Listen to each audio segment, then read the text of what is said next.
Bayangkan, semua harta yang kau miliki sudah kau bagi untuk anak-anakmu. Tujuannya jelas, supaya kelak mereka tidak bertengkar saat kau tiada. Tapi siapa sangka, keputusan itu justru membuatmu sendirian, tanpa pegangan di hari tua.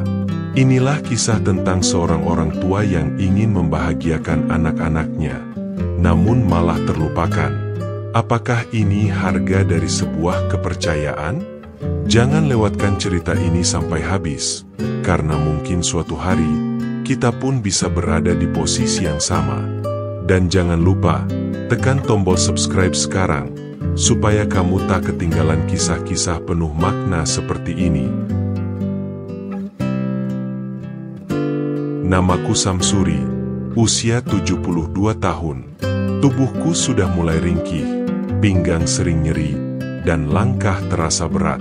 Meski begitu, aku selalu bersyukur. Aku pernah melewati masa-masa sulit di usia muda, merantau dari kampung ke kota, membangun usaha toko kelontong dari nol bersama almarhumah istriku. Kami punya 4 orang anak, Budi, Lina, Rudi, dan Santi. Mereka semua sudah berkeluarga dan tinggal di rumah masing-masing. Sejak istriku meninggal 5 tahun lalu, rumah ini terasa sepi. Kadang hanya suara televisi yang menemaniku. Suatu malam, aku duduk sendirian di kursi rotan di teras. Angin malam membawa aroma hujan yang baru saja reda. Saat itu, aku memikirkan satu hal. Kalau aku meninggal nanti, aku tak mau anak-anakku ribut soal warisan. Aku pernah melihat betapa rusaknya hubungan saudara hanya karena berebut rumah atau tanah orang tua. Mereka saling bermusuhan, bahkan sampai tidak saling bicara seumur hidup. Aku tak mau itu terjadi pada anak-anakku. Maka, aku putuskan untuk membagi harta sekarang saja, selagi aku masih hidup. Aku mengundang semua anak ke rumah. Mereka datang bersama pasangan masing-masing. Suasana awalnya hangat. Setelah makan siang, aku bicara serius. Ayah sudah memikirkan ini lama. Ayah mau bagi harta sekarang, supaya nanti tidak ada yang ribut. Budi, anak sulungku, terlihat terkejut. Loh, Yah, kenapa buru-buru? Ayah kan masih sehat. Aku tersenyum tipis. Justru selagi sehat ini, ayah ingin kalian semua punya pegangan. Aku jelaskan pembagiannya. Rumah yang kami tempati bersama almarhumah istriku akan diberikan untuk Budi. Sebidang tanah di pinggir jalan untuk Lina. 2 ruko kecil untuk Rudi. Tabungan dan sawah di kampung untuk Santi. Mereka tampak senang. Lina memelukku, Santi mencium tanganku, Rudi berterima kasih. Hari itu aku merasa lega. Tugasku sebagai ayah terasa selesai. Aku pulang ke kamar malam itu dengan dada hangat, yakin aku sudah melakukan hal yang benar. Awalnya, hubungan kami tetap hangat. Anak-anak sering menelepon atau datang berkunjung. Tapi lambat laun, semuanya berubah. Budi mulai sibuk mengurus rumah barunya dan renovasi.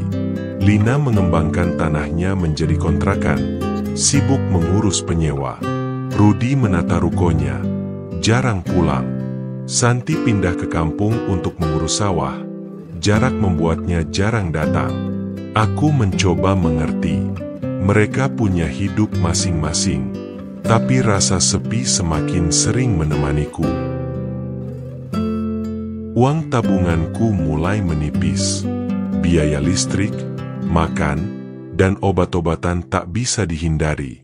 Dulu, kalau butuh sesuatu, aku tinggal ambil dari hasil toko atau tabungan. Sekarang, semua aset produktif sudah bukan milikku. Suatu pagi, aku merasa pusing hebat. Setelah diperiksa puskesmas, dokter menyarankan aku kontrol ke rumah sakit dan membeli beberapa obat tambahan yang tidak ditanggung BPJS. Total biayanya hampir 500.000. Aku termenung di depan laci, menghitung uang yang tersisa. Hanya ada 100.000 di dompet. Dengan berat hati, aku menghubungi Budi.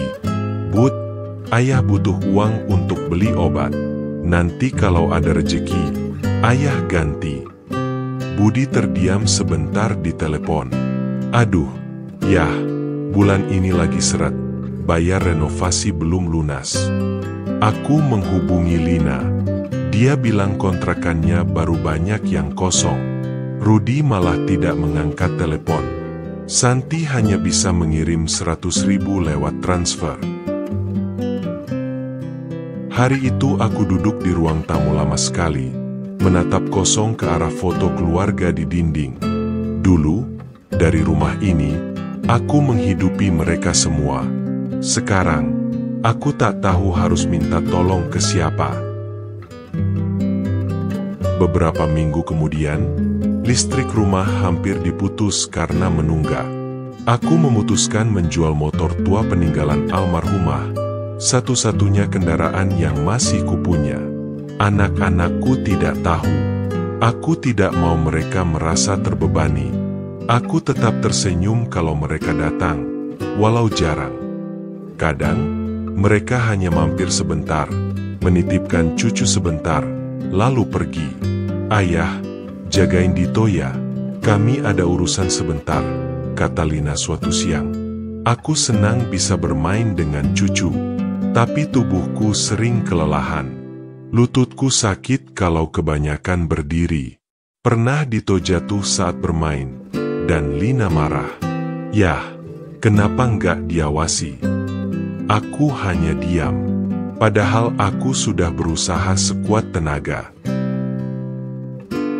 Satu malam, aku duduk di dapur, menatap gelap di luar jendela. Suara jangkrik terdengar pelan. Aku teringat lagi alasan awal aku membagi harta, agar anak-anakku rukun.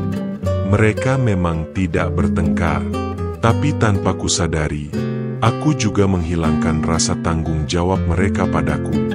Mereka mungkin merasa, karena harta sudah mereka miliki, tugasku sebagai orang tua sudah selesai, dan tugas mereka sebagai anak pun tidak lagi besar. Aku menyesal, bukan karena aku memberi harta, tapi karena aku memberi terlalu cepat, tanpa memikirkan masa tuaku. Hari ini ulang tahunku yang ke-73, tidak ada yang datang, hanya Santi yang menelepon, itu pun sebentar. Aku memotong sepotong kue kecil yang kubeli sendiri dari warung, menyalakan satu lilin kecil, meniupnya sambil berdoa singkat. Air mata jatuh ke meja. Aku tidak menangis keras, hanya diam. Sepi ini menembus tulang. Aku duduk lama di kursi rotan, menatap pintu yang tak juga diketuk. Beberapa minggu kemudian, sakitku kambuh lagi. Aku ke puskesmas sendirian, berjalan pelan dengan tongkat. Tidak ada yang tahu. Anak-anakku sibuk. Aku tidak mau mengganggu. Di jalan pulang, aku melihat sepasang anak muda mengantar orang tuanya ke warung, tertawa bersama. Entah kenapa dadaku terasa sesak. Sesampainya di rumah, aku duduk lama sekali, memandangi sertifikat rumah yang dulu kuserahkan ke Budi. Warisan sudah dibagi, tapi mengapa aku justru merasa seperti tidak punya siapa-siapa? Malam ini, hujan deras. Atap bocor di pojok kamar. Air menetes mengenai lantai. Aku menaruh ember kecil untuk menampungnya. Aku memikirkan sesuatu. Jika besok aku sakit parah, siapa yang akan merawatku? Jika aku meninggal, siapa yang akan mengurus jenazahku? Apakah anak-anakku akan datang? Pertanyaan itu berputar-putar di kepalaku. Tidak ada jawaban. Hanya suara hujan yang menemaniku malam ini. Apakah ini wajar terjadi?